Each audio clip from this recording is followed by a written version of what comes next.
going on, guys? Hey, this is Ranbir, aka the Guafather, aka the Grinch who stole weakness, aka Luca Don Guava.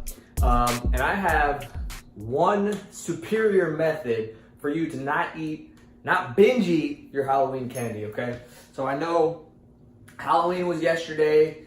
You just went through weeks and weeks of people bringing all kinds of candy to work and to school, and you're trying to get your girlish figure on and try to look all good for New Year's Eve and whatnot, and these people are just messing it all up with their candy, right? Even though they might have delicious candies like York Peppermint Patties, right? One of the best, right? Trash. Haters gonna hate. So, some things that you can do. You know, there's all kinds of strategies. Oh, and by the way, in the upcoming months, the 2 months, there's all other festivities, right? You got Thanksgiving, you got Thanksgiving feast, and you got Christmas, all right? The most wonderful time of the year, right? The thing that we've been preparing for the last 4 months, right? Christmas. So, what can you do? Okay, so it's strategies that people talk about.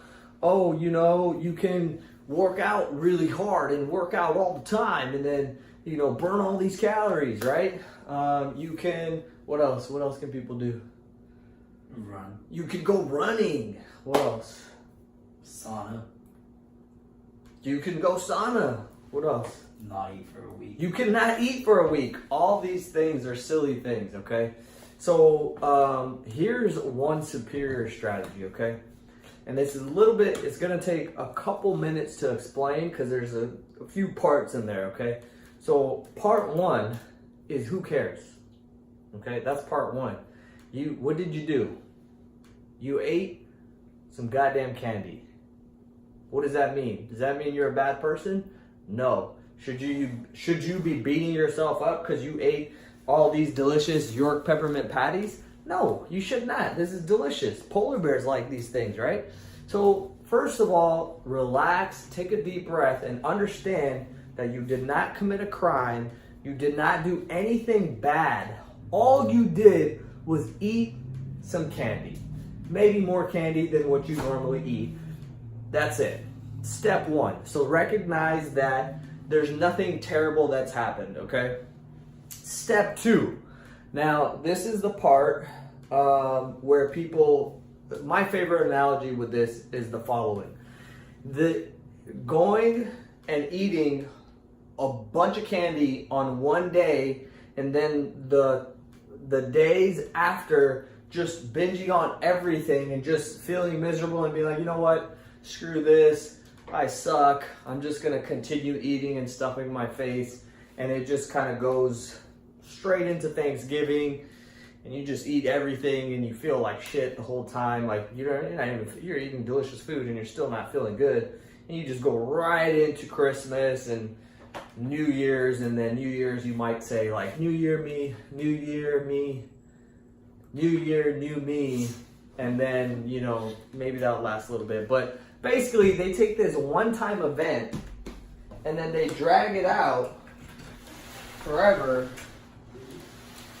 And then,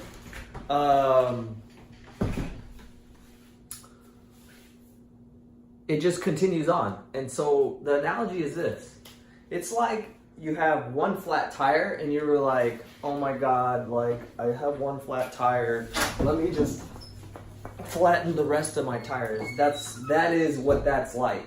So it's a silly thing. It's like you have a flat tire, patch that flat tire and get back on with the rest of your day. You had one day where you ate a bunch of candy. Tomorrow, go back to normal eating. That's it. And all of this starts with with that first step, because you think you did something bad, but you didn't. So now let's move on, right?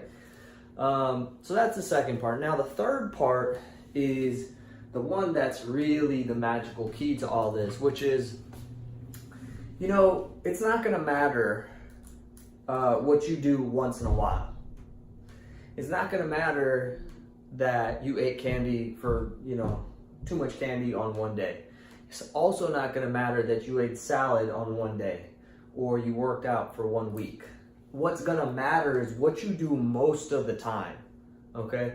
So if you worked out and you lifted weights or did some strength training for, let's say, 3 to 4 times a week, every single week, that's 52 weeks, right, in a year, and then on one week you decided to not work out or eat a bunch of candy, that little bit of quote unquote messing up just disappears. It doesn't even matter, right?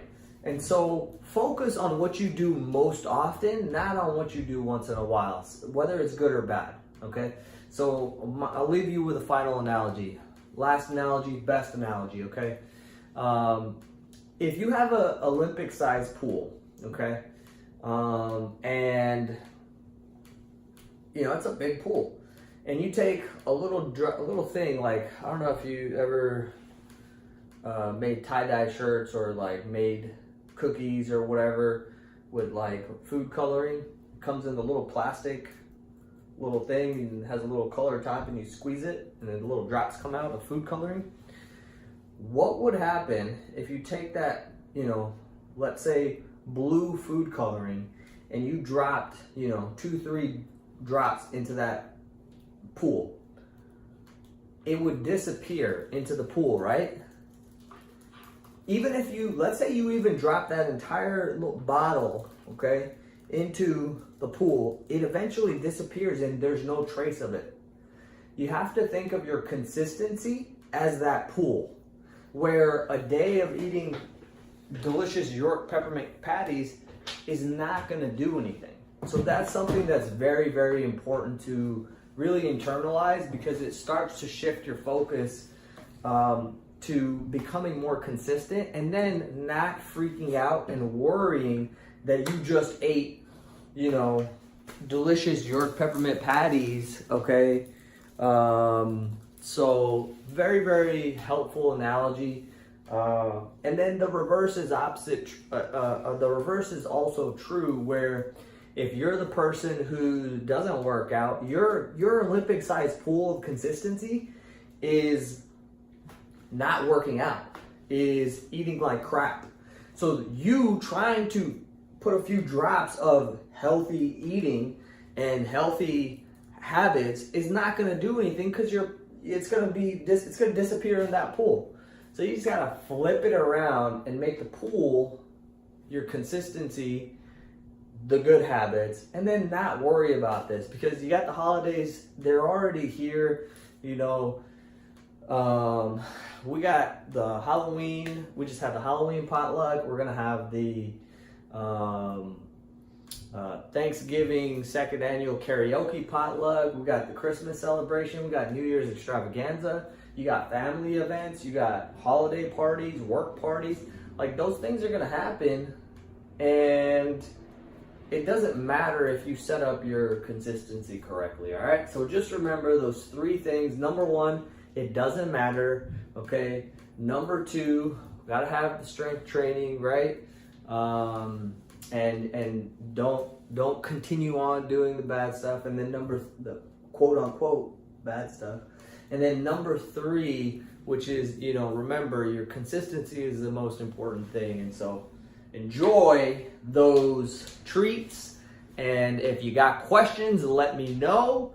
And if you like the video, like it, comment, subscribe, leave me some comments. Let me know what you think. Don't even start to tell me that York Peppermint Patties are not good. Trash.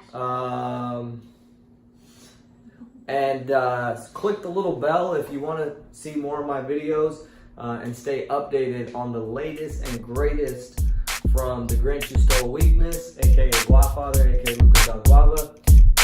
I will see you guys in the next